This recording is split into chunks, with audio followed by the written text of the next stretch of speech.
मैं आपके पास जब आया तो मैं आपकी तरफ देख रहा था, तो देखते देखते यहाँ से ऑरेंज ट्रेन गुजरी, यहाँ से ऑरेंज ट्रेन गुजरी, तो मैंने ये देखो ऑरेंज ट्रेन देखो,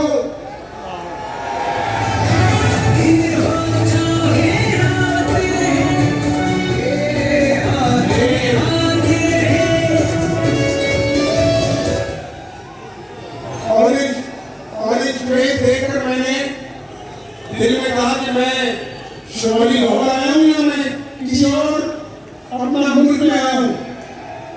तो ये भी गरीबों की सवारी है। उधर मेट्रो बस चलती है, गर्मियों में ठंडी बस चलती है, मजदूर, नर्सेस, क्लर्क सब अपने अपने दफ्तरों में टाइम पर जाते हैं। ये मेट्रो बस भी गरीब की सवारी है। यहाँ लाहौर में मेट्रो बस चलती है और खैबर पख्तूनख्वा वाली जो अपना है वो मेट्रो बस वो चलती है ना, चलती है आपने देखा है, और अरबों रुपए का खत्म हुआ।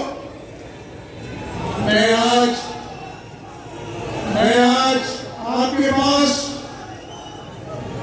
कोई ऐसी बात नहीं करना चाहता, लेकिन मैं आपको ये जरूर बताना चाहता हूं कि आपने नवाज शरीफ को, शहबाज शरीफ को, मरियम नवाज को, मुझे और पार्टी के कायदीन, ऐसे इकबाल